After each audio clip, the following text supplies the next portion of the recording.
Pemerintah meminta untuk tidak mempolitisasi krisis kemanusiaan yang sedang terjadi terhadap etnis Rohingya di Myanmar.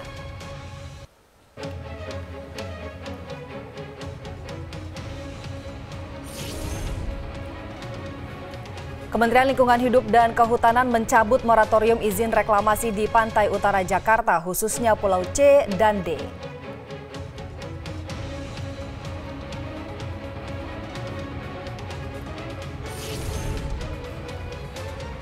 Dan pemirsa, inilah Prime Time News yang memberi makna pada sebuah berita. Bersama saya Ani Rahmi dan saya Andini Effendi. Kita langsung saja ke informasi pertama hari ini.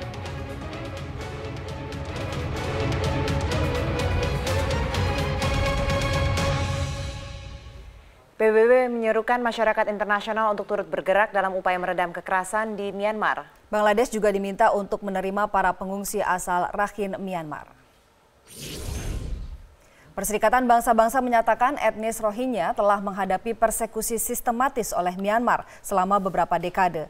Bahkan kewarganegaraan para Muslim Rohingya tersebut juga dihancurkan. Sekjen PBB Antonio Guterres mencatat ada sekitar 125.000 orang yang menjadi korban kini tengah mengungsi ke Bangladesh. Banyak diantaranya bahkan tewas saat mencoba kabur dari kekerasan yang terjadi di Rakhine.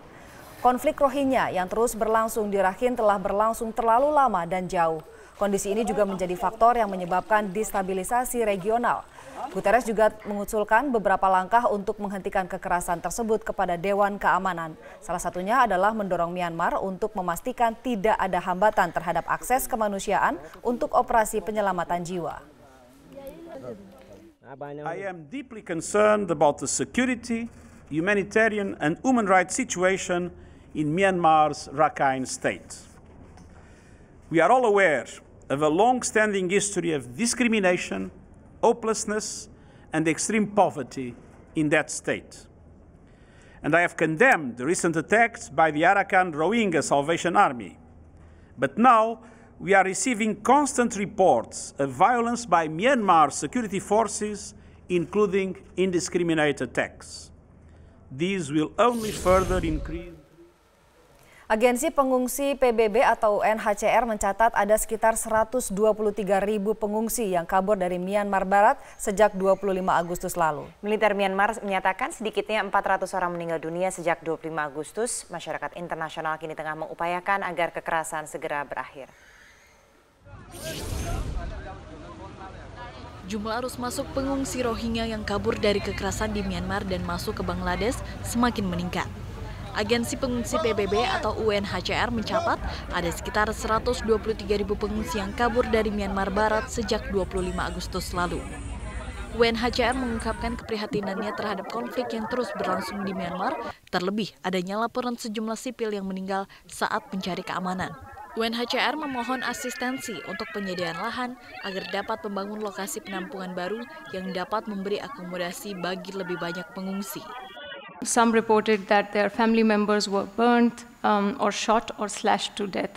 During their flight, many fled into the jungles or mountains, hiding and walking for days before they reach land or river and to cross the border. And some of them also told us that they've been walking for 3 days and they didn't have anything to eat. So other than the rainwater or the water on grounds. Organisasi Internasional untuk Migrasi atau IOM juga menyuarakan keprihatinan atas situasi mengerikan yang tengah terjadi.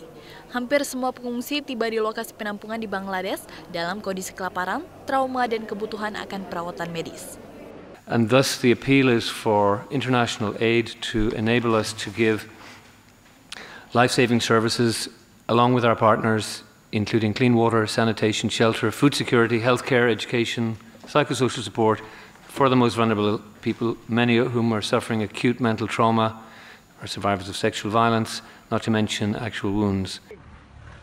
Konflik kembali pecah di wilayah Rakhine, Myanmar saat militan Rohingya menyerang pos polisi.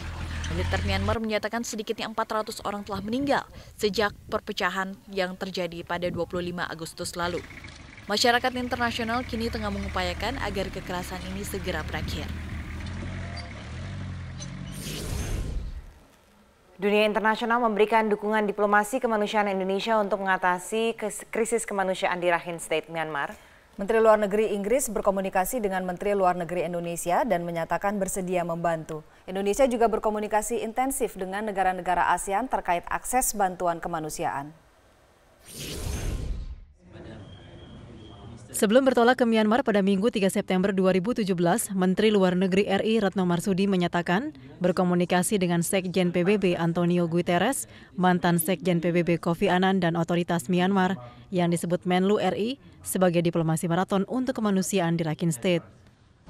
Langkah pemerintah Indonesia menurut Retno Marsudi mendapatkan dukungan dari dunia internasional, di antaranya dari negara-negara ASEAN, Turki, Iran, dan Inggris. Menteri Luar Negeri Inggris menyatakan kesiapan mendukung Indonesia mengatasi krisis kemanusiaan. Di dalam komunikasi dengan Menteri Luar Negeri Inggris, kembali Inggris menyampaikan dukungannya terhadap diplomasi kemanusiaan Indonesia yang sedang dilakukan oleh Indonesia dan mereka siap untuk membantu. Capaian penting misi diplomasi kemanusiaan Indonesia ini adalah tawaran formula 4+1. Selain itu, disepakatinya Indonesia dan ASEAN terlibat dalam penyaluran bantuan kemanusiaan di Rakhine State. Mekanisme penyaluran dipimpin oleh pemerintah Myanmar dan ICRC. Dari Indonesia, bantuan akan dikoordinasi Aliansi Kemanusiaan Indonesia untuk Myanmar yang diluncurkan pada 31 Agustus 2017 lalu. Aliansi tersebut terdiri dari 11 organisasi kemanusiaan yang fokus pada 4 bidang, yakni pendidikan, kesehatan, ekonomi, dan pemulihan. Telah ada komitmen sebesar $2 juta Amerika Serikat yang diharapkan bisa mendapatkan akses dari pemerintah Myanmar. Dalam pertemuan dengan 3 menteri Myanmar telah dibahas masalah teknis mekanisme bantuan kemanusiaan, yakni Menteri pada Kantor Presiden, Penasehat Keamanan Nasional, dan Menteri Muda Urusan Luar Negeri. Tim Liputan Metro TV. Cendekiawan yang juga mantan Ketua Umum PP Muhammadiyah Ahmad Syafi'i Ma'arif mengapresiasi langkah cepat yang dilakukan pemerintah terkait krisis kemanusiaan di Myanmar. Buya Syafi'i juga meminta dunia internasional terutama anggota ASEAN dan negara-negara Timur Tengah untuk ikut proaktif dalam misi kemanusiaan di Rohingya.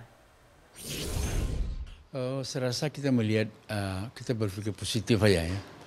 Dia kalau pemerintah mengirim seorang Menlu, saya rasa tu perhatian cukup bagus ya. Walaupun ini masalahnya ruwet ini ya, Rohingya ni.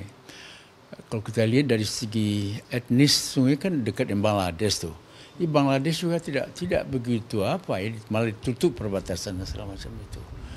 Yang rejim militer yang walaupun kemudian sudah ada pemilu, tapi militer masih kokoh sekali. Itu sudah terjadi pada sejak 1962 abad yang lalu. Indonesia kan kalau ukuran Asia Tenggara kan penduduk terbesar ya.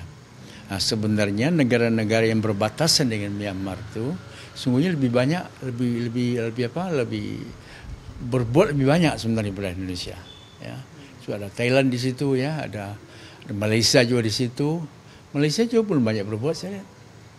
Ya, nah, negara-negara Arab sebenarnya juga harus turun tangan dalam masalah ini daripada uang yang berhamburkan aja.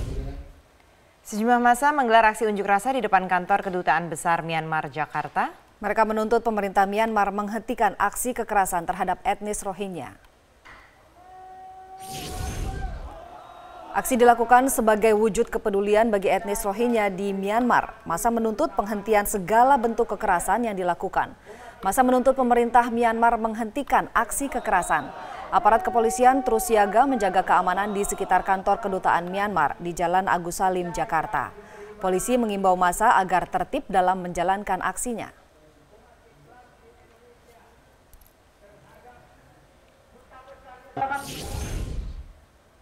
Konflik kemanusiaan yang dialami Rohingya di Myanmar memunculkan desakan agar pemerintah Indonesia tidak hanya menggunakan cara diplomasi, tapi juga pemutusan hubungan bilateral dengan negeri tanah emas tersebut. Namun desakan itu dinilai tidak sejalan dengan upaya Indonesia mengakhiri penderitaan etnis Rohingya. Krisis kemanusiaan yang dialami Rohingya di Myanmar terus menjadi perhatian masyarakat Indonesia. Merespon hal tersebut, pemerintah lantas mengutus Menteri Luar Negeri Retno Marsudi menemui pemimpin Myanmar Aung San Suu Kyi pada Senin 4 Agustus. Namun langkah pemerintah dinilai belum cukup tegas karena krisis kemanusiaan masih terus berlanjut. Desakan agar memutuskan hubungan bilateral dengan Myanmar serta mengusir dubes Myanmar di Indonesia mengalir deras di media sosial. Kendati demikian, pemerintah menyatakan tidak akan memenuhi desakan tersebut. Wakil Presiden Yusuf Kala menilai tindakan keras berupa pemutusan hubungan bilateral bukan solusi yang tepat di tengah perjuangan pemerintah menyudahi penderitaan etnis Rohingya. Tidak terbuka pemerintah itu untuk dibantu dan sebagainya. Tapi namun demikian Indonesia tetap berusaha untuk bernegosiasi, berbicara, karena kalaupun kita tekan, mereka tidak peduli. Itu sifat di Myanmar itu. Tetap saja seperti itu. Maka itu pemerintah Indonesia mengambil suatu kebijakan yang diplomatis, dialog, diplomasi berjalan, dan kita siap memberikan bantuan. Myanmar kembali bergolak sejak pertengahan Agustus setelah etnis Rohingya di Rakhine kembali mengalami kekerasan. PBB mencatat sebanyak 123.000 melarikan diri dari negara bagian tersebut ke negara tetangganya, Bangladesh. Tim Liputan Metro TV. Indonesia dan Myanmar telah menjalani kerjasama bilateral sejak Desember 1949. Sebagai negara tetangga di kawasan Asia Tenggara, hubungan kenegaraan Indonesia-Myanmar sangat erat dalam catatan sejarah kemerdekaan dan kaitan emosional. Berikut informasinya. Indonesia dan Myanmar, dua negara yang secara geografis bertetangga di kawasan Asia Tenggara, berjarak hanya sekitar 350 mil atau setara dengan 563,27 km. Dalam catatan sejarah kemerdekaan dan kaitan emosional, hubungan kenegaraan Indonesia dan Myanmar sangat erat. Pasca kemerdekaan Republik Indonesia, secara nyata Myanmar mendukung Indonesia untuk mendapatkan pengakuan dunia internasional. Pada tahun 1947, Myanmar memberikan izin pembukaan Indonesian Office di Yangon yang merupakan cikal bakal kedutaan besar RI di Myanmar. Hal bersejarah lainnya adalah pada 26 Januari 1949 ketika pesawat RI-001 Selawah yang diterbangkan dari Kalkuta, India tidak bisa masuk Indonesia karena semua lapangan terbang di Jawa dan Sumatera lumpuh total akibat serangan Belanda. Pesawat pertama milik RI itu mendarat di Mingaladun Airport, Yangon. Selanjutnya pada 27 Desember 1949 hubungan bilateral antara Indonesia dan Myanmar terjalin secara resmi. Selang 13 tahun setelah tahun 1962, hubungan Indonesia dengan Myanmar mulai terhambat setelah pemerintahan demokratis Myanmar berakhir dan berubah menjadi sosialis akibat kudeta militer yang dilakukan oleh Jenderal Ne Win. Meski begitu, hubungan keduanya tetap terjalin terbukti dengan agenda saling kunjung pemimpin kedua negara hingga saat ini.